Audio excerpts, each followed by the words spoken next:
반갑습니다. 2019년 우리 새해 첫 우리 예배인데요. 옆에 있는 친구들하고 인사하겠습니다.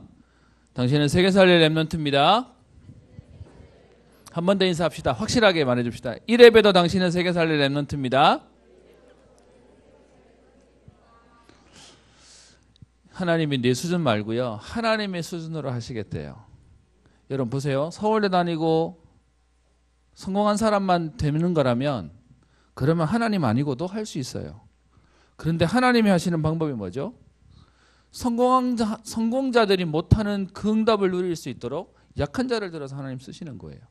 그래서 여러분 오늘 제목이 렘넌트의 신앙 고백이에요. 사실은 다윗이 하는 신앙 고백인데요. 오늘 우리의 신앙 고백, 성경에 나오는 모든 인물들은 우리에게 오늘도 메시지로 교훈으로 주시는 거니까요. 그래서 우리의 신앙 고백을 통해 하나님은요, 하나님의 일들을 이루어 가실 겁니다. 그래서 여러분 그거 있잖아요. 한 대 맞아도 한 대 맞으니까 그거 어디 가서 왜 맞을 것 같아가 말 안 해야지 이거보다 한 대 맞아도 나는 내 할 일 한다. 그럴 수 있어요. 이거 계기란 말하고 다른 말이에요. 오해하지 마세요. 그래서 여러분 하나님 앞에서 오늘을 준비하고 중요한 오늘 신앙 고백을 누리는 날 되기를 소원합니다. 여러분 여기에 보면 우리 새해 응답받을 걸 썼어요. 많은 사람들이 이제 새해가 되면 좋은 마음으로 결단을 해요. 그 결단의 대부분이 뭔지 아세요? 내가 뭘 어떻게 해야지 라고 하는 거예요. 여러분 우리의 결단은 뭔지 아세요? 그리스도가 내게 역사하시도록 나는 그리스도 붙잡습니다. 그게 우리의 결단이어야 돼요. 그래서 오늘 제목을 저기서 말하는 영적 부흥이란 단어는 내가 하는 게 아니고요. 하나님이 내게 주시는 응답을 누리는 거예요. 목사님이 현장을 보면 안타까운 게 있어요. 여러분 오늘 아침에도 아마 지금 방학 한참 중이기 때문에 어제 몇 시에 잤어요? 아침 일어나기 좋아요? 어제 몇 시에 일어나요? 일단 우리 집 애들을 보니까 아침 일어나기 힘든 것 같아. 왜 이 아침에 여러분들이 여기 와서 예배 드리고 말씀 듣냐 하면 현장은 답이 없어요. 예를 하나 들어볼게요. 지난주에도 뉴스가 하나 떴어요. 애기 엄마가 자기 애가 밤에 자는데 오줌 쌌다고 새벽 3시에 자기를 깨우더래. 그래 엄마가 이게 소위 말하면 뚜껑 열려가지고 또 오줌 쌌어 이래가지고 걔를 벗겨가지고 화장실에다가 놔두고 그리고 들어와서 잠이 들었는데 새벽 7시쯤에 쿵 하는 소리가 나서 화장실에 가봤더니 애가 쓰러졌어. 근데 그 애가 그냥 힘들어서 쓰러졌나 보다 싶어서 그래서 이불 속에 데려다 놨는데 그 길로 죽어서 오후 3시에 119에다가 신고했는데 그 차가 와서 보니까 애는 이미 죽은 지 오래돼버린 거야. 이렇게 되니까 밑에 글이 막 난리가 났어요. 이제 이 뉴스가 뜨니까. 아니 책임도 못 질 거면 애를 놓지를 말든지 부터 시작해서 막 욕도 날리고 막 난리가 났어요. 집에 애가 셋인데 그 뒤에 후속해서 목사님 그런 것 뜨면 자꾸 이제 좌우 앞뒤 관계를 좀 보고 싶거든요. 그래서 그 뒤에까지 얘기를 들었더니 여러분 보시기에 그런 엄마 책임 있어요? 엄마의 자격 있어요? 없어요? 없어요. 그리고 그렇게 해서 아이를 학대한 혐의로 애가 보니까 몸에 멍이 들어있는 거 보니까 평상시 학대가 된 것 같다. 그래서 그 엄마를 구속으로 잡아가 버렸어요. 그런데 그 엄마에 대한 이제 기사들이 쭉 뜨잖아요. 이 엄마가 35인데 결혼을 벌써 3번째 결혼했어요. 2번 이혼하고. 그래서 애들이 각각 아빠가 다르다고 얘기를 하고요. 그 중에 셋째였어요. 9살, 6살, 이번에 4살짜리 아이. 그래서 이 4살짜리 아이가 죽은 거에 학대 혐의가 있어서 긴급으로 구속을 시켜버렸더니 이제 문제는 뭐냐. 이 둘 아이는 어디로 갈까요? 우리가 생각하기에 그 엄마 분명히 자격 없는 엄마 맞잖아요. 여러분이 여쭤보겠습니다. 그 자격 없는 그 엄마가 여러분에게 그래도 있는 게 나을까요? 없는 게 나을까요? 오늘 렘넌트 확실하게 인생에 대답 확실하게 해주네. 여러분 우리 생각에는 분명히 나쁘지만 목사님 그 얘기에서 보고 너무 아팠어요. 뭔 얘기하냐? 그래서 그 엄마를 구속해라 해서 구속했어요. 그랬더니 이제 9살, 6살짜리 아이가 보낼 때가 요양원에 보내야 되는데 요양실을 보내야 되는데 벌써 엄마가 이전부터 아이를 케어가 안 돼가지고 이 아이가 방황하고 바깥으로 돌아다니는 걸 보고 주민이 신고해서 2017년 5월부터 2018년 5월까지 벌써 이런 시설에 들어갔다 나왔대요. 그래서 이번에 이제 엄마가 구속되어지니까 그 관계기관에서 나와서 얘기했대요. 다시 시설에 들어가겠냐라고 물었더니 9살, 6살쯤 되면 생각이 있잖아요. 얘네들 들어가기 싫다 그랬대요. 여러분 그럼 어떻게 되는 겁니까? 그럼 이제 친척들한테 연락을 해야 되는데 전화 빠르는 사람들은 연락도 안 받고 그래서 이제 이렇게 돌게 되는 거예요. 여러분 세상은 대책이라고 말하는 게 그런 엄마 잘못했으니까 잡아가 버리는 거고요. 그 아이들은 또 다른 문제 속에 방치되는 거예요. 왜 여러분들이 예배 드려야 되는 줄 아세요? 세상은 답이 없어요. 그 아이를 데려다가 분리해 놓는 게 응답 맞을까요? 분명히 엄마 잘못한 거 맞아요. 계속 그대로 있으면 학대당하고 방치당한 거 맞아요. 근데 세상 어느 누구도 왜 엄마가 그럴 수밖에 없는지에 대한 얘기는 꺼내지 않아요. 그걸 어떻게 취해야 된다는 말을 하지 못하고 문제 생겼으니까 벌 주고 그것 때문에 책임을 지우고 그것 때문에 또 다른 누군가는 피해자가 생기는 거고. 그래서 영적인 부흥이 왜 필요하냐? 세상의 모든 대책을 만들어도요. 그가 답 안 돼요. 그래서 여러분 왜 오늘도 예배 가운데 힘 얻어야 되냐? 여러분들은 대책을 세우는 게 아니고요. 살리는 거예요. 그럴 수 있으려니까 뭐 해야 될까요? 하나님 주시는 오늘 은혜가 필요한 거예요. 여러분 이해되세요? 여러분 혹시 여러분 부모님 가지고 막 원망하거나 불평하거나 힘들 때 있어요? 여러분 그래도 그런 부모님 있으면 여러분 없는 친구들이 얘기할걸요. 나는 차라리 나한테 혼내는 부모라도 있었으면 좋겠다. 목사님 저 그 기사 보고요 마음이 너무 아팠어요. 그게 현장의 문제예요. 전문가들이라고 하는 사람들이 솔루션 얘기하는 거예요. 이렇게 하면 된다 저렇게 하면 된다. 아니요. 그 사람이 그럴 수밖에 없는 문제는 해결 못하는 거예요. 그래서 우리는 뭐 하면 되냐? 요 응답 누리는 거예요. 우리는 갈등 와요. 그리고요 우리는 문제가 오기 때문에 갈등 오고 그것 때문에요 핑계도 생기고요 그것 때문에 원망도 생겨요. 등등등등등. 목사님 이거 많은 사람이에요. 엄청 많은 사람이에요. 별게 다 예민해가지고요. 그래서 지금도 목사님 약간 삐딱한 거 있어요. 이렇게 그 투덜이 스머프 같은 기질이 있어요. 여러분 하나님 주시는 은혜를 받으면요 이게 없어지는 거예요. 왜요? 복음으로 충분할 거니까요. 복음으로 완전할 거니까요. 오늘 사실은 렘넌트의 신앙 고백이라는 내용인데 여러분 그렇게 대단했던 왕 다윗이 지금요 아들이 반란을 일으켜서 도망가는 내용이 나오는 거예요. 여러분 세상 말로 말하면 자존심 안 상할까요? 어떤 면에서는 속 안 상할까요? 그런데 거기서 다윗이 승리하는 오늘 비밀이 나와요.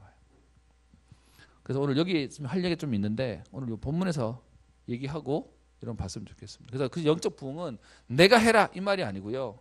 흔들리지 않는 하나님 은혜를 누리는 거예요. 여러분 우리는 세상 얘기해요. 원래 사람은 흔들리는 갈대래. 원래 그래 왔다 갔다 하는 거래. 여러분 그래서 그렇게 사니까 모든 사람이 사는 게 괴롭다고 얘기하는 거예요. 그런데 성경은 우리에게 뭐라고 얘기하죠? 예수 베드로가 주는 그리스도시요 살아계신 하나님의 아들이십니다라고 고백하고 나니까 어떤 일이 생기죠? 하나님이 이것을 깨닫게 한 것이 네가 아니고 혈육이 아니고 하늘에 계신 내 아버지가 깨닫게 하셨다. 그러면서 주시는 축복이 있죠. 신앙 고백 제대로 한번 했더니 하나님이 베드로에게 주시는 첫 번째 은혜가 뭐예요? 너를 베드로라 라고 얘기해요. 여러분 이 말의 뜻이 뭐냐? 반석이라는 뜻이에요. 이 얘기는 흔들리지 않는다는 거예요. 뭐 하나 했더니? 신앙 고백 한번 제대로 했더니요. 주님이 바로 그리스도십니다. 나는 약한데 그리스도는 하나님이십니다. 그 하나님이 나와 함께 하십니다. 고백했더니 베드로라고 하는 축복을 주세요. 여러분 그럼 그 뒤에 볼까요? 베드로가 그 뒤에 갈등해요 안 해요? 해요. 그리고 나중에요. 핑계 돼요 안 돼요? 돼요. 뭘 보고 알 수 있죠? 예수님 나중에 부인하잖아요. 3번 부인하고 그래서 도망가가지고 자기 고향 들어와서 그냥 물고기 낳고 있잖아요. 여전히 그랬어요. 근데 여러분 그럼에도 불구하고 하나님이 이 말씀대로 어떻게 하시죠? 나중에 베드로가 순교자가 될 만큼 여러분 순교자가 됐다는 얘기는 뭔 말이냐? 복음 전하다가 죽인다. 그랬더니 죽여라 하고는 계속 복음 전해서 그 길 갔다는 거예요. 뭔 말이죠? 흔들리지 않는 응답을 진짜 하나님 주셨다는 거예요. 여러분들이 오늘 하나님 앞에 언약 제대로 붙잡고 있으면 하나님이 우리에게 그 응답을 주세요. 여러분 자꾸 세상에서 말하는 원래 인간은 그렇고 원래 그럴 수밖에 없는 거고 여러분 청소년 시절 뭐라고 배워요? 요즘도 배우나? 질풍노도의 시기? 원래 왔다 갔다 한다고? 중2병? 그래서 중2 되면 당연히 중병 오는 것처럼 생각하고 살잖아요. 여러분 그것도 복음 안에서는 아닌 거예요. 복음이 중이병을 못 이길까요? 복음은 모든 것을 이겨요. 그래서 여러분 걸리지 말고 오늘 믿음 고백하는 거예요. 그랬더니 하나님 베드로에게 반석의 축복 주시고 두 번째 뭐 주세요? 음부의 권세가 이기지 못하도록 하신대요. 여러분 사단이 못 이기면 끝나버리는 거잖아요. 베드로가 이 신앙 고백하고 난 뒤에 넘어진 적이 있어요? 실수도 했어요? 그런데도 불구하고 하나님은 이기게 하셨어요. 그리고 뭘 주시죠? 천국 열쇠. 이게 우리가 말하는 기도 응답이요. 그래서 베드로가 잡혀서 죽을 뻔한 일들 속에 기도했더니 하나님 옥문이 열리고, 그죠? 기도했더니 안전병이가 일어나고 하나님 역사하셔버렸죠. 그럼 오늘 저와 여러분들에게요, 하나님 뭘 주실까요? 이거 제대로 하면요. 그래서 영적인 부흥은 여러분, 제가 여러분들과 함께 쓰려고 했던 의미는 뭐냐? 흔들리지 않는 응답이에요. 여러분 맨날 이거 하면서 이거 맞는지 아닌지 갈등되고 이거 해야 되는 거 해야 되는지 말아야 되는지 고민 안 돼요? 하나님 그걸 끝내게 하시겠다고요. 여러분 이 응답을 누리는 한 해 되시기를, 평생 되시기를 주의 이름으로 축원합니다. 오늘 본문 내용 봅시다. 오늘 본문 내용에 여러분 16장 오늘 5절 읽었는데요. 오늘 15장 16장에 있는 내용을 보려고 합니다. 계속 누가 나오냐 하면 압살롬이라고 하는 내용이 나오는데, 작년에 우리 들어가지고요. 한 주 전이지만 작년이라서 우리 2주 전에 이 얘기를 듣다 보니까 조금 기억이 없는 친구가 있어서, 압살롬이 다윗의 몇 번째 아들이요? 세 번째 아들. 근데 이 압살롬에게 동생이 하나 있었죠. 이름이 뭐라고요? 다말이라고 하는 여동생이 하나 있었는데, 이 여동생을 배다른 자기의 형이 너무 좋아해요. 그 사람 이름이 뭐예요? 암논. 네. 이 사람이 너무 좋아해가지고 사고 쳐버리죠. 그러니까 압살롬이 어떻게 하죠? 2년을 기다렸다가 복수해서 죽여요. 그리고 난 뒤에 이렇게 복수하니까 어떻게 나중에 뭐 하죠? 도망가요. 우리 지금까지 봤던 내용 그냥 제가 빨리빨리 정리하는 거예요. 도망가 있는 이 압살롬을 우리 지난주에 봤던 14장에서 그를 데려오는 내용으로, 그래서 데리고 해서 돌아오기는 하는데 문제는 뭐냐 하면 다윗이 데리고는 오는데 보기는 싫은 거예요. 그 내용이 지난주까지 내용이었어요. 이해되세요? 여기까지 들은 기억이 있어요? 처음 듣는데요 하시는 분들 계시면 앞에 13장, 12장, 13장, 14장 읽어보면 나와요. 그러던 중에 오늘요, 이렇게 해서 돌아왔는데 압살롬이 아버지가 자기를 안 만나주네.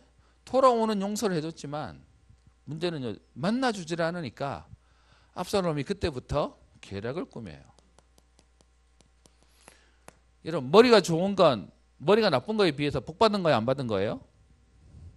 받은 거예요. 근데 문제는요, 그 좋은 머리 가지고 나쁜 짓을 하네? 그러면 이건 복이에요, 저주예요? 저주예요. 압살롬이 지금 그거 하고 있어요. 봅시다.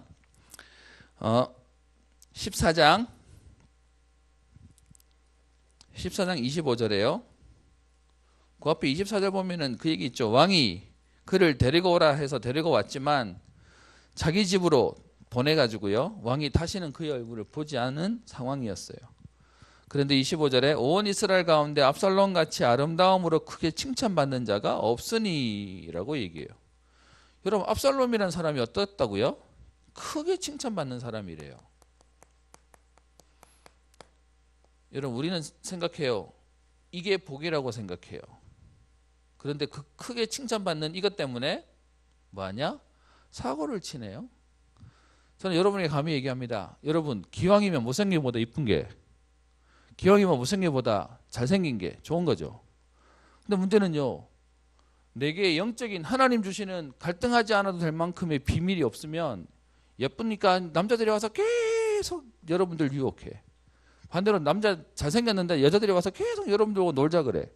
그것 때문에 정신없이 놀러 다니고 정신없이 한다면 여러분 그 이쁨과 그 잘생기는 건 복이에요, 저주예요? 저주. 예? 내게 힘이 없으면 내가 가지고 있는 것도 빼앗기는 거예요. 그게 오히려 이상해져 버리는 거예요. 지금 압살롬이 딱 그 상황이에요. 그래서 그렇게 칭찬받는 사람이 없는데 심지어 그는 발바닥부터 정수리까지 흠이 없음이라 라고요. 우리 이 얘기는 무슨 말이야? 조각 같다고 이렇게. 티가 없다고요. 완벽한 사람이었다고 얘기하는 거예요. 그것뿐만 아니라 뒤에 26절에 그의 머리털이 무거움으로 연말마다 깎았는데 이 말은 뭐냐면 이 당시에 여러분 그 머리 이 얘기는 남자다움의 상징이었어요. 그래서 그 이렇게 용맹스럽고 이렇게 남자다움에 대한 의미로 얘기하니까 어쨌든 외모적으로 대단한 사람이었던 거예요. 근데 그 대단한 사람이 오늘요 28절 이태 동안 예루살렘에 있는데 왕의 얼굴을 보지 못합니다. 무슨 말이에요? 안 만나준 거예요. 아직 마음에는 아들이라서 받아는 주지만 그래도 저것이라고 하는 이게 남아있는 거예요. 그래서 그것 때문에 2년 동안 만나주지 않는 지금 이 압살롬이 왕이 안 만나주니까 왕을 만나려고 하는데 그 왕을 통하려고 하니까는 뭘 하냐? 요압이라고 하는 다윗의 군대 장관이 있었는데 그 군대 장관 보고 자기 집에 좀 오라고 얘기하는데 문제는 눈밖에 난 사람이라고 생각하니까 요압이라고 하는 장군이 그 압살롬을 찾아가질 않는 거예요. 그 내용이 안 만나주는 거예요. 그러니까 이 압살롬이 그냥 안 있네. 머리가 좋아. 그래서 저 인간이 나를 찾아오게 해야 되겠다 싶어서 뭐 하냐? 그 뒤에 그냥 나오는 내용 그냥 제가 말로 설명할 거예요. 빨리 지금 넘어가려고. 그래서 자기 종들을 시켜서 저 요압에 있는 밭에 가서 불질러. 그 집에 가서 손해를 줘. 라고 해서 종들이 가서 그 집에 가서 불질러 버려요. 그 보리밭에 가서 불질러 버려. 그러니까 요압이 열받잖아요. 그래서 이제 찾아온 거예요. 당신이 뭔데 우리 집에다가 그렇게 손해를 주는 거야? 라고 얘기했더니 압살롬이 더 큰 소리 쳐요. 내가 오라 그랬어. 안 오니까 내가 너 오라고 만드는 거지. 라고 얘기하면서요. 그래서 요압에게 지금 왕을 찾아갈 수 있도록 다리를 놔달라. 그래서 왕을 만나요. 여러분 이 정도면 압살롬 머리가 어때요? 똑똑해요. 기분 나쁘게 똑똑해요. 그래가지고 이렇게 상황들을 자기에게 유리하게 만드는 거죠. 여러분 세상은 이걸 가지고 똑똑하다고 얘기해요. 근데 제가 오늘 단어를요 계략이라고 썼어요. 여러분 진짜 똑똑한 건 나를 위해 쓰는 게 아니고 다른 사람을 위해 쓸 수 있는 게 똑똑한 거예요. 다 나를 위해 사는데 그런데 그 하나님 주신 은혜를 가지고요 남 살리는 데 쓰는 게 진짜로 복 받는 거예요. 그게 복이 있는 거예요. 그래서 그것 때문에 어떻게 해요? 왕과 화해하는 장면이 14장이에요. 그러면 왕과 화해했으면 이제 끝나야 되잖아요. 그래 놓고서는 이제 왕 가까이 갔는데 압살롬은 끊임없이 뭐하냐? 이 머리가 팽팽팽 돌아가는 거예요. 그래서 15장 1절에 그 후에 압살롬이 자기를 위해서 일을 벌여요. 그것이 15장 있는 내용이죠. 그 내용들은 그냥 말로 제가 설명할게요. 오늘 보세요. 15장 1절에 자기를 위하여 병거와 말들을 준비하고 호위병 50명을 그 앞에 세우니라. 자기의 사병, 자기의 가신들을 만들기 시작하는 거예요. 자기의 세력을 만드는 거죠. 그래 놓고서는 2절 압살롬이 일찍이 일어나 성문 길 곁에 서서라고 얘기해요. 여러분 뭔가를 하는 사람은요 게으른 사람 없어요. 나쁜 사람이어도 사기치려는 사람도 일찍 움직여요. 그래서 일찍 일어나서 성문 앞에 가가지고 뭐 하는 거냐? 왕에게 재판하러 오는 사람들이 있으면 그 사람들을 찾으러 가서 자기가 이제 왕의 아들이니까 가서 이 사람들 가서 만나주는 거예요. 만나서 뭐 때문에 왔냐? 너는 어디 사람이냐? 무슨 일이 문제냐? 라고 얘기를 하면 이 사람이 그 문제를 꺼낼 거 아니에요. 그러면요 이 압살롬이 그 뒤에 있는 성경에 보면 아주 웃겨요. 뭐라고 얘기하냐? 왕이 이 일을 하기 위한 재판을 세우지 않았어. 그래서 뭐냐? 왕의 태업을 살짝 부추기고요. 그러면서 자기는 가서 어디서 왔냐? 뭐 때문에 왔냐라고 살갑게 해주니까 사람들이 보기에는요 민심이 어떻게 될까요? 압살롬에게 갈 수밖에 없게 만드는 거예요. 그리고 심지어는요 그 뒤에 있는 내용 속에 5절에 사람이 가까이 와서 그에게 절하려고 하면 왕의 아들이니까 압살롬이 손을 펴서 그 사람을 붙들고 그에게 입을 맞추고 어떻게 해요? 정중하게 대해주고 잘 대해주는 거예요. 여러분 이 모습을 보면 목사님 4년마다 보는 누구랑 많이 비슷한 것 같아요. 정치인들 딱 선거 때만 되면 그렇게 인사로 다니거든. 딱 그렇게 해서 사람 마음을 딱 얻어요. 그러면서요 오늘 6절에 얘기합니다. 결론 왕께 재판을 청하러 오는 사람마다 압살롬의 행함이 이와 같아서 이스라엘 사람들의 마음을 압살롬이 훔치니라 라고 되어 있어요. 머리는 기가 막힌 거죠. 자기를 좋아할 수밖에 없도록 사람들을 만나가지고 상황들을 자꾸 만드는 거예요. 여러분 이게 압살롬이라면 우리 랩런트는 뭘 가지고 있어야 될까요? 이런 쾌락을 알아볼 수 있는 눈도 있어야죠. 저 사람 내게 잘해주네. 와, 저 사람 좋은 사람이야. 여러분 우리 그렇게 봐버리면 안 돼요. 저 사람 내게 잘해주는데 잘해주는 이유가 있는 거를 파악할 못하면 사기꾼의 당에 딱 좋아요. 오늘 지금 그렇게 다 되어 있는 거예요. 그래 놓고서는요 여러분 이 압살롬이 또 시중하네. 이 일을 얼마 동안 했다고요?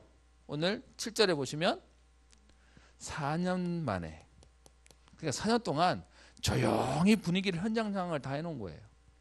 그래 놓고서는 4년 만에 압살롬이 왕에게 얘기합니다. 내가 소원한 것이 있어서 헤브론에 가서 이 소원을 이루게 해주세요. 다른 말 얘기하면 소원, 우리로 말하면 내가 기도 제목이 있어서 내가 하나님께 예배드려야 되겠는데 이 예배드리기 위해서 내 고향인 헤브론으로 보내주세요 라고 얘기하는 거예요.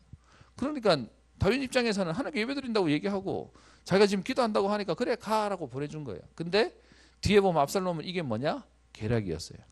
합법적으로 왕에게 나와가지고 다른 지역에 가서 예배드린다는 핑계로 꿍꿍이를 벌일 수 있는 뭐 그 내용들이 뒤에 이렇게 설명되어 있는데 좀 빨리 지나갑시다. 그 4년 동안 있으면서 나가면서 왕에게는 알리바이를 만들고 자기는 그렇게 예배드리러 가니까 혼자 안 보내고 밑에 사람들을 불러 보내는데 뭐 때문에 오는지 모르는데 이렇게 나가면서 압살롬은 사람들을 시켜요. 여러 지파에다 사람을 보내가지고 나팔을 불 때에 헤브론에서 압살롬이 왕이 되었다고 얘기해라 라고 해서 아예 그냥 분위기를 싹 만들어버리고 따라오는 200명도 그냥 가자고 하니까 따라 나왔는데 사람들은 얘기하는 거죠. 저 200명이 나를 따라 나온 내게 충성을 맹세한 신하들이야 뭐 이렇게 만들면서 이제 상황들을 이렇게 세팅을 싹 해버린 거예요. 여러분 성경 보면요 웬만한 드라마보다 더 재밌어요. 이게 상황들 그렇게 다 얘기하고 있으니까. 그렇게 해서 12절에 제사 드릴 때에 압살롬이 사람을 보내서 다윗의 모사, 다윗에게 있었던 뭐죠? 지략가?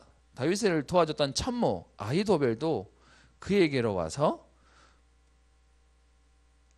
반역하는 일이 커지고 압살롬에게 돌아오는 사람이 많아지게 됩니다.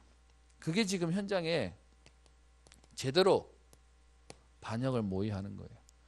여러분 이 상황을 보면 다윗이 힘이 너무 없어. 그 총명하고 똑똑했던 다윗이요 시간이 지나면서 영 헤매요. 지난번에 있었던 이 압살롬이 암논에게 또 암논이 다말에게 하는 일들 속에 다윗이 아무것도 못하잖아요. 그냥 화만 내지 상황들을 전혀 손대지 못했는데 이후에 이 상황이 올 때까지요 어떤 면에서는 실정을 다 놓쳐버린 거예요. 그게 지금 다윗의 모습이에요. 그런데 여러분 보세요. 이걸로 끝나는 게 아니라 이제는 압살롬이 제대로 반역해서 다윗이 도망가야 돼요. 그 도망가는 내용이 15장 13절부터 뒤에 18장까지 계속 도망가는 내용들이에요. 어떤 면에서 비참한 거죠. 그 내용 가운데 오늘 얘기합니다. 15장 13절 전령이 다윗에게 와서 말하되 이스라엘의 인심이 다 압살롬에게로 돌아갔습니다. 그러니까 14절 다윗이 예루살렘에 있는 그의 모든 신하에게 이르되 일어나 도망하자. 여러분 왜 도망할 수밖에 없었을까요? 준비가 안 돼 있었어요.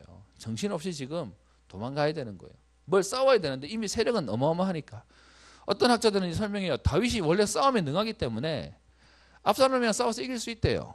근데 문제는 1대1로 싸워서 이기는데 저기는 어마어마한 지금 준비가 돼 있는데 지금 본인은 그게 안 되니까 도망갈 수밖에 없었다라고 얘기합니다. 그래서 그렇게 도망가는 내용들이 나오는데 이 다윗이 도망가니까 여러분 이 도망가는 상황 가운데 패가 딱 나눠지겠죠. 다윗을 따라오는 사람이 있겠고 다윗을 어떻게 해요? 이제 딱 배신하는 사람이 나오겠고 그래서 거기에 대한 내용들이 중간에 쭉 있어요.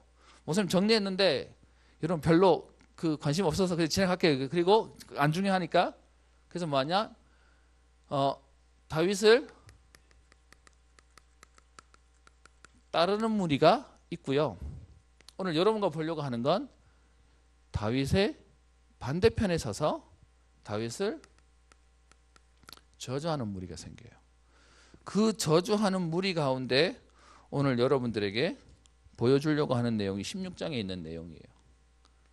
그 저주하는 사람 가운데 어떤 사람이 있냐? 그것이 오늘 16장 1절에요. 시바라고 하는 사람이요. 여러분 어디서 많이 들어봤죠? 혹시 기억하는 사람? 16장 1절에 나오는 시바가 누구예요? 네, 누가 얘기했는데? 누가 얘기했어요? 집사님, 네. 맞아요. 무비보셋의 종이었던 저 사무엘하 9장에 나왔던 다윗이 저 요나단 집에 저 사울의 집에 사람이 있느냐라고 해서 했더니 무비보셋 살아 있고 그 무비보셋의 종 시바를 데려다가 얘기하는 내용 나오죠. 그 시바가 지금 도망가고 있는 다윗을 찾아오는 거예요. 그 찾아오는 내용이 16장 1절에 나오죠. 무비보셋의 종 시바가 안장에 지운 두 나귀에 떡 200개와 건포도 100송이와 여름 과일 100개와 포도주 한 가죽 부대를 싣고 다윗을 맞는지라라고 얘기해요. 그랬더니 2절에 왕이 시바에게 얘기합니다. 이건 무슨 뜻으로 가져왔냐? 왜냐하면 따르는 사람도 있고 반대하고 저주하는 사람도 있고 하니까 지금 뭔가를 가지고 오니까 지금 이게 무슨 뜻이냐라고 확인하니까 시바가 얘기하죠. 나귀는 왕의 가족들이 타게 하고 떡과 과일은 청년들이 먹게 하고 포도주는 들에서 피곤한 자들에게 마시게 하옵소서 하니까 이제 도망가는데 사실 힘어들라라고 음식 갖다 준 거죠. 그랬더니 왕이 이제 얘기합니다. 분명히 이게 종인 줄 아니까 그럼 무비보셋은 어디 있냐라고 물어요. 그랬더니 시바가 뭐라고 얘기하냐? 이스라엘 족속이 오늘 내 아버지의 나라를 내게 돌리리라 하나이다라고 얘기하면서 지금 무비보셋은 사울의 라인이잖아요. 근데 다윗이 지금 반역돼서 쫓겨나니까 지금 이 나라가 이제 우리로 돌아오나 보다라고 얘기를 한다라고 말해요. 결론부터 얘기할게요. 시바가 거짓말해요. 뒤에 가면 그 얘기 나와요. 사실은 그 무비보셋이 도망가고 있는 다윗과 이 사람들을 위해서 안장이랑 다 준비하고 가자라고 얘기해서 시켰는데 무비보셋 다리를 절었잖아요. 그러니까는 놔두고 와가지고 자기가 해준 것처럼 얘기하고 무비보셋은 나쁜 놈으로 딱 오해해요. 실제로 이걸 뒤에 19장에 다윗이 돌아왔더니 무비보셋이 나타나거든요. 그랬더니 이제 다윗이 알고 있으니까 너 그때 왜 그랬어 했더니 사실은 그게 아니라 라고 하면서 설명하는 장면이 그 뒤에 나와요. 그러니까 얼마나 나쁘냐 하면 딱 위기 때 와가지고요 자기 공으로 싹 돌리면서 얘기하니까 다윗이 지금 어떻게 하냐, 무비보셋에 있는 모든 그 재산을 네 거로 만들어줄게 라고 해서 시바의 것이 되는 것으로 지금 4절에 나와요. 나쁜 놈이죠. 위기 때 싹 자기 이익을 딱 챙기는 나쁜 인간. 그리고요 두 번째, 오늘 여러분 읽었던, 사실 오늘 이 얘기하려고 지금까지 길었어요. 시므이가 나옵니다. 시므이가 누구죠? 사울의 친족인 사람이 있는데 이 사람이 도망가고 있는 다윗과 그의 신하들을 따라오면서요, 사실은 다윗이 자기를 따라오는 무리가 많이 있는데 이들 중에 웬만한 무리들은 다 남겨놔요. 그리고 뭐라고 얘기하냐? 하나님이 은혜를 주시면 내가 돌아오게 될 텐데 그때까지 이 상황들을 알려달라, 이 상황들에 대한 얘기들을 내게 보고해달라 라고 하면서 남겨놓고 가서 사실은 소수만 따라서 나와요. 몇 명이라고 되어 있지는 않고요. 그렇게 나오는 중에 이 신무이라고 하는 사람이 지금 와서 다윗을 저주하는 겁니다. 뭐냐, 네가 우리 집안을 망하게 하더니 너도 지금 이렇게 망하게 됐구나 라고 하면서요 막 놀려요. 그런데 지금 여기가 재미있는 게 16장 1절에 보면 마루턱을 조금 지나니라고 되어 있는데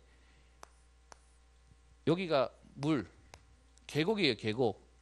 다윗이 이쪽으로 이렇게 가고 있으면 시므이가 요 반대편에서 돌을 던지면 맞을 수 있는 거리, 근데 문제는 쉽게 넘어오지는 못하는 거리, 옆에 이렇게 따라가면서요 계속 다윗을 욕하고 저주하는 거예요. 네가 우리 집 망하게 하더니 너도 이렇게 칼에 망하게 됐다면서 그래서 빨리 도망가라, 가거라 뭐 이런 이제 얘기하고 있는 거예요. 여러분 이 상황을 들었던 요압이, 뒤에 보면 성경에 보면 9절에 아비새가 왕께 얘기합니다. 이 죽은 개가 이 당시에 최고 욕이죠. 우리 때 하는 옛날 그 해외나 우리나 이렇게 욕을 할 때는 자꾸 개를 자꾸 얘기해요. 어쨌든 뭐 이 개가라고 하면서 얘기하는 거죠. 내주왕을 저주하는데 청하건대 내가 건너가서 그의 머리를 베게 해달라. 명령하시면 내가 가서 저 베고 오겠습니다. 라고 얘기하는 거예요. 근데 여러분 이때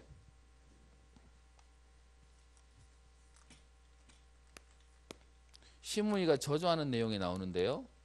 이때 다윗의 여러분 신앙 고백은 무엇을 말하는 거냐? 그 사람의 중심과 그 사람의 자세, 그 사람의 평상시 가지고 있는 생각을 말하는 거예요. 저주를 들은 그의 신하는 저 가만두지 말고 죽입시다 라고 얘기해요. 우리 반응으로 봅시다. 그런데 거기에 다윗은 오늘 뭐라고 얘기해요?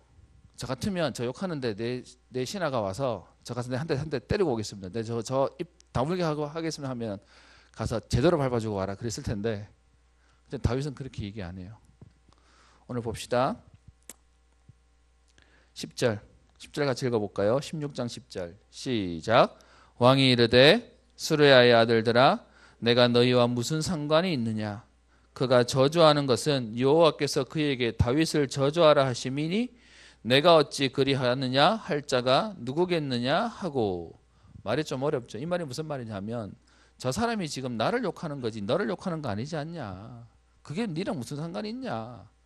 그러면서요. 저 사람이 저렇게 말할 수 있는 것도 하나님이 허락하시니까 하는 거지. 여러분 하나님 욕해라 이랬을까요? 그 말이 아닌 거죠. 하나님 어떤 허용하니까 저 인간이 떠들 수 있는 거 아니냐라고 얘기하는 겁니다. 그러면서 오늘 그 다윗이 신앙 고백해요. 다윗이 뭐라고 신앙 고백합니까? 11절에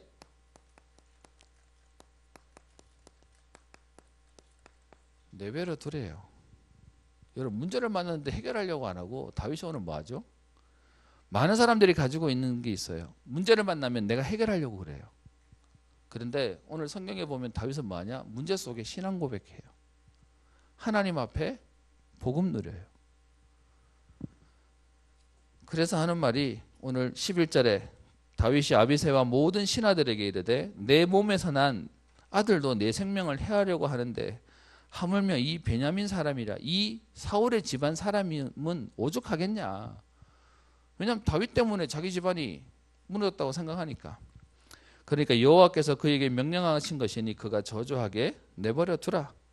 근데 여러분 이건 힘이 없기 때문에 방치가 아니고요. 그 다음 얘기를 하죠. 12절 혹시 여호와께서 나의 원통함을 감찰하시리니 오늘 그 저주 때문에 여호와께서 손으로 내게 갚아주시리라. 여러분 내버려 둘 수 있는 이유, 다른 말로요 기다릴 수 있는 이유가 있어요. 왜요? 하나님이 갚으시니까요. 여러분 뭐 그냥 기다리라 그러면 되게 억울하죠. 그런데 하나님이 더 좋은 것으로 주시겠다는 걸 알면 기다릴 수 있어요. 그죠? 막연하게 참으라고 하면 힘들어요. 그런데 하나님이 하실 거를 알고 있으면 이거는 기다리는 시간이 아니라 감사한 시간이에요. 뭔 말인지 이해돼요? 여러분 1년에 한 번씩 생일 돌아오죠. 생일 때 여러분들이 너무 좋아하는 걸 선물해 주겠다고 치면 여러분 그 생일을 기다리는데 감사해요? 힘들어요? 감사하지. 똑같은 거예요. 우리가 왜 기다리는 게 힘드냐? 응답 올 게 안 믿어지니까요. 그래서 오늘 13절에 다윗과 그의 추종자들이 길을 갈 때 시므이는 산비탈로 따라가면서 저주하고 그를 향하여 돌을 던지며 먼지를 날리면서 계속 욕하는 겁니다. 여러분 아까 좀 지웠는데 이 옆에서 계속 하는 얘기를 들었는데 여러분 이 얘기를 들으면서 다윗이요 복수 두고 보자 이게 아니었어요. 뭔 얘기냐? 하나님 이 상황을 하나님 보시죠 라고 하고 있는 겁니다. 그리고 지금 그렇게 해서 오늘 읽었던 14절까지 끝이 나요. 결론부터 얘기합니다. 여러분 잃었던 다윗이 나중에 회복이 될까요? 안 될까요? 회복돼요. 오늘 여러분 속지 마세요. 여러분 오늘 문제를 만났다면 다윗도 오늘 도망갈 만큼 상황의 문제를 만났다니까요. 근데 그게 다윗이 망한 건가요? 아니요. 문제는 올 수 있어요. 근데 그 문제가 여러분 망하게 하지 못해요. 거기서 뭐 하면 되냐? 신앙 고백하면 돼요. 내 몸에 사는 내 아들도 지금 내게 덤비는데, 근데 망했다고 생각하는 이 다윗이 여기서요, 내버려 두라. 하나님이 갚으실 거니까. 하나님이 아시니까. 그래서요, 다윗은 뭐 할까요? 하나님 바라볼 수 있었어요. 여러분, 이렇게 할 수 있었던 이유가 뭘까요? 다윗은 항상 그의 고백이 뭐였어요? 여호와는 나의 목자시니 내가 부족함이 없으리로다. 시편 23편 1절부터 6절에 하나님이 나의 목자시고 하나님이 나의 왕이시라는 사실을 알고 있었어요. 다른 말로 얘기하면 이건요, 하나님의 주권을 인정하는 거죠. 실제로 다윗이 나중에 돌아와서 성전을 짓고 난 뒤에 거기서 기도하는 장면이 역대상 29장 10절부터 14절에 얘기하고 있어요. 저는 여기 있는 이 말씀 되게 좋아합니다. 사람을 크게 하심과 사람을 강하게 하심과 크게 하심이 주의 손에 있습니다. 다윗은 알고 있었어요. 하나님 손에 있다는 걸 알고 있었어요. 사람이 지금 내게 저렇게 저주하고 내 자녀가 내게 지금 이렇게 덤비지만 저게 문제 아니야. 하나님 손에 있기 때문에 난 하나님 바라봐. 그게 다윗의 고백이었어요. 그리고 성경 속에 계속 말씀하고 있는 게 있습니다. 그게 뭐냐? 원수 갚는 것이 하나님께 있으니 하나님이 갚으시겠다고요. 지금 시간이 많이 가기 때문에 여러분 지금 볼 시간이 안 되고 꼭 가서 여러분 읽어보고 여러분 노트에다가 써보세요.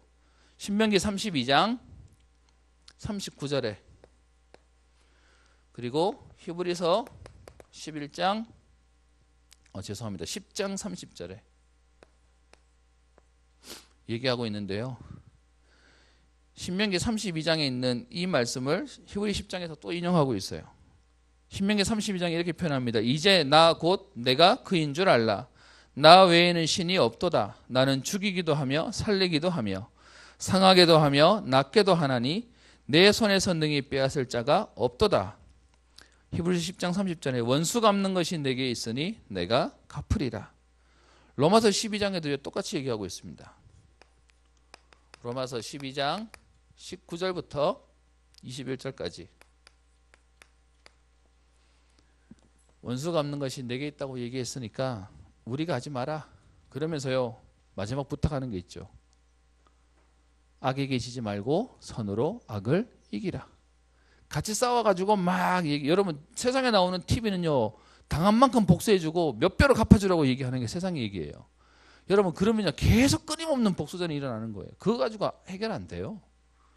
그래서 성경은 뭐라고 얘기하냐? 선으로 악을 이기래요. 결론입니다. 여러분 그럼 우리는 신앙 고백 어떻게 하면 될까요? 제가 오늘 메시지 속에서 얘기했습니다. 문제를 만나면 해결하려고 하지 말고요. 거기서 계속 믿음 고백하세요.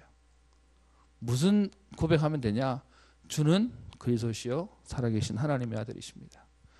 하나님 이 문제에도 예수님이 그리스도 되어 주옵소서. 이 문제도 그리스도께서 해결하옵소서. 그 고백하는 거예요. 그래서요 여러분 만약 그 그리스도를 고백하는 이 마음속에 첫 번째요 여러분 뭐 하면 되냐? 매일 그리스도를 영접하세요. 좀 다른 말로 얘기하면 여러분 입으로 고백하세요. 지금 예수님 내 안에 오셔서 나와 함께 하시고 이 문제를 넘어설 그리스도가 되옵소서. 여러분 이 얘기가 로마서 10장 9절 10절에 있는 거예요. 너희가 만일 입으로 예수를 주로 시인하면 하나님이 그를 죽은다 가운데서 살리신 것을 내가 믿으면 우리에게 하나님 구원을 주시겠다라고 얘기했어요. 그래서 여러분 그 부모님이 교회 다니시는 분들은 보셨죠? 매일 내게 구원 얘기를 해라. 여러분 불신자에게 필요한 정도가 아니고요. 모든 사람에게 필요해요. 오늘도 문제 속에 있는 내게 그리스도로 내가 오늘 답을 얻습니다. 그리스도로 내가 힘을 얻고 그리스도로 내가 행복해집니다. 그 시간을 가지는 겁니다. 로마서 10장 9절부터 13절까지 내용이에요. 오늘 결론입니다. 매일 여러분 그래서 여러분 약해지면 불신앙하고 불평하지 마시고 고백하세요. 내가 힘 빠졌나 보다. 그러면 고백하시는 겁니다. 주는 그리스도시요 살아계신 하나님의 아들이십니다. 그 그리스도를 지금 이 시간 내 안에 모십니다.